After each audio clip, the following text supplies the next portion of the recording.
Bienvenido al canal del Tutor Minero. Quizás este capítulo se los debía hace harto tiempo atrás. He estado conversando y entregándole información de la distribución eléctrica, quizás mucho más adelantada de lo que podrían llegar a entender. Así que este capítulo va de la distribución eléctrica. Para mí, si es que lo leyeron por ahí o se los he comentado anteriormente, la mina y varias áreas dentro de la mina funcionan como un ser vivo. En este caso en particular, la distribución eléctrica yo la veo como el sistema nervioso de nuestro ser vivo, que es el rajo. No quiero entrar en detalles de cuáles son las áreas que yo considero ahí como ser vivo ni nada, pero sin extenderme más allá, tengo que agradecerle primero que todo a los referentes que he tenido durante la experiencia laboral, que son grandes eléctricos, están ligados al área eléctrica o de servicios. Gracias a ellos entiendo y sé un poco más de esta área en particular, que nos aporta más que un grano de arena en las decisiones que podemos tomar operacionalmente.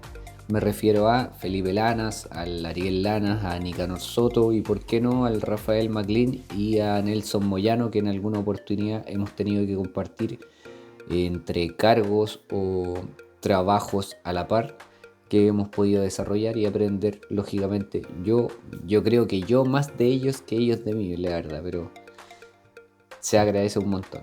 Por lo tanto, sin más extensión, les quiero comentar que la distribución eléctrica siempre viene o llega desde un lugar en el sistema interconectado del norte grande. La mayoría de las faenas rajo abierto está en el norte, así que es comúnmente denominador que la energía llegue desde ahí, del orden de los 220.000 volts, y llega de tres maneras distintas: por líneas de transmisión, líneas de distribución y líneas de generación. Estas dos últimas son las que normalmente se ocupan porque lógicamente los equipos mineros usan mucho menos que los 220.000 volts que lleva la línea. Esta línea de alguna manera llega a una central y esta central transforma la energía o la baja y la distribuye de manera interna según la necesidad de cada faena, y así obtenemos más o menos los 23.000 volts que son capaces de distribuir de manera interna con un área específica de energía. Dentro de las faenas debiese haber un área que se encargue de esta distribución y de esta coordinación eléctrica, normalmente fuera de lo que hacen los eléctricos minas. Son gente más especializada en alta tensión. Y luego, según la necesidad, tenemos el consumo o los transformadores que bajan la energía a 7200 volts. Aquí me van a disculpar, quizás el lenguaje no es técnicamente lo correcto, pero es lo que yo les podría transmitir. El consumo estándar de las faenas mineras, dependiendo de los equipos, de la necesidad de los equipos, puede rondar alrededor de 6400 volts, 7200 volts o algunos que usan 4600 volts. Estos transformadores muchas veces los mencionan como subestaciones eléctricas. Actividades eléctricas como por ejemplo abrir o cerrar interruptores, revisar las barras de protección que tienen los sistemas eléctricos, lo que te permite tener juego de piernas al momento de cortar o entregar la distribución eléctrica a los distintos equipos. Y dependiendo de la envergadura de la faena o del rajo, no solamente se tiene una subestación, sino que según la necesidad se tienen varias subestaciones alrededor del rajo que distribuyen la misma energía eléctrica de los 23.000 volts en las distintas subestaciones, y de ahí nace lo siguiente. Cada subestación, independiente de la marca que usen, tiene cubículos.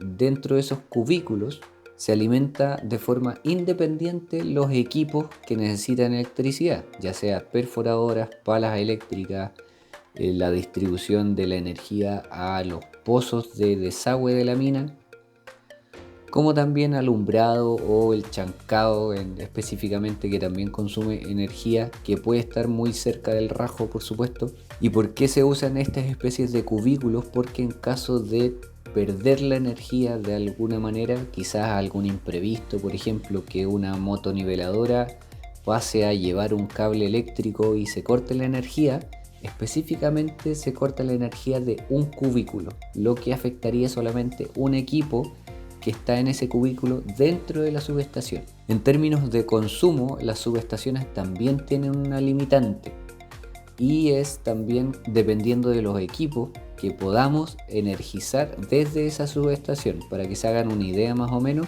una perforadora eléctrica consume la mitad de energía que una pala eléctrica. Si es que hablamos, por ejemplo, de modelos, una pala, por ejemplo, una PIH ronda alrededor de los 4 megavolt ampere. Una pala HR o Bucyrus en realidad consume 2 megavolt ampere, o una perforadora quizás, Bucyrus, Atlas o Epiroc, consume 1 megavolt ampere. Aproximadamente, depende de los modelos o lógicamente de los equipos. Y de aquí nace la rama que nosotros normalmente vemos en la mina, que yo me he referido bastante en los videos anteriores del circuito eléctrico. Desde estas subestaciones o de cada cubículo en general nace una red eléctrica que llega a cada una de las fases o a cada uno de los equipos. Y perfectamente podrían considerar alguna caja de derivación dependiendo de la necesidad de los equipos, o comúnmente llamados también splitter, que no es más que un ladrón, por ejemplo, un alargador o un triple, como comúnmente lo conocemos en la casa, donde llega un cable alimentador o de la energía eléctrica y pueden energizar 2 o 3 equipos gracias a esa caja de derivación. Por eso es necesario jugar con la distribución eléctrica según la necesidad de la mina. Lógicamente, esta necesidad de la mina viene desde planificación, y el área eléctrica también tiene que tener alguna planificación al respecto del consumo o de los movimientos próximos de los equipos para poder prepararse. Entonces, por ejemplo, si planificación le pide al área de perforación y tronadura que lleve una perforadora, o que la necesidad de perforación está en la fase al borde mina, siendo que nosotros recién nos estamos clavando en el banco con una pala eléctrica, es necesario, por ejemplo, que la alimentación llegue a través de un descuelgue a la fase, que pongamos un splitter o una caja de derivación para alimentar la pala que está en el sello o clavada en la rampa, y a través de un aéreo crucemos la energía hacia el borde mina y alimentemos la perforadora. Eso es lo que les puedo comentar en grandes rasgos, qué es lo que se considera como distribución eléctrica en la mina. Otro ejemplo que les podría comentar corresponde a los despejes o el desarme de las fases a causa de la tronadura. Muchas veces tenemos tronaduras invasivas que lógicamente nos cortan o nos restringen en términos de infraestructura en su principal radio de la tronadura. Considera, por ejemplo, aéreos, cajas de derivación y cables. Y eso, por supuesto, es cuando alimentan los equipos eléctricos en la mina. En términos de equipo, podemos despejarlo y dejarlo fuera del radio. O, por ejemplo, podemos esperar que la tronadura deje los equipos fuera del radio. Pero si a través del radio pasa algún cable o tenemos algún aéreo, eso lo debemos retirar. Eso considera una entropía en la operación o en la programación de la tronadura, que consiste en considerar el tiempo necesario para desarmar el circuito eléctrico antes del proceso de tronadura y considerar ese tiempo del despeje para poder sustentar y darnos seguridad de que nada va a pasar dentro de ese radio de infraestructura de equipos de la tronadura. Posterior a la tronadura, muchas veces nosotros olvidamos que tenemos un tiempo de despeje y consideramos que, por parte del despacho sobre todo, las palas o los equipos eléctricos van a volver lo antes posible, pero dejamos de pensar en el tiempo que ocupamos del despeje. Entonces, por lo tanto, muchas veces el tiempo de recuperar una fase toma relevancia y coordinación con despacho para poder energizar los equipos y moverlos si es necesario, si es que el despeje de la tronadura lo considera, a sus puntos de trabajo normal. ¿Cómo hacemos esto más efectivo? Transparentando la toma de decisiones y el tiempo correspondiente a los despejes y reposición de energía para poder sustentar, por ejemplo, con despacho que nosotros necesitamos el operador de la pala para que vuelva a la frente de carguío a la hora correspondiente cuando nosotros energicemos. Para esto se ocupan varios equipos y personal más que nada, que corresponden a los eléctricos de alta tensión de la mina, quienes son los responsables de mover, acomodar y dejar de manera segura los cables eléctricos de todos los equipos, ya sea con conos arriba de las banquetas de los pretiles, con las camionetas o con los ganchos que usan ellos para poder mover los cables y los guantes dieléctricos que son necesarios, además de la ropa ignífuga.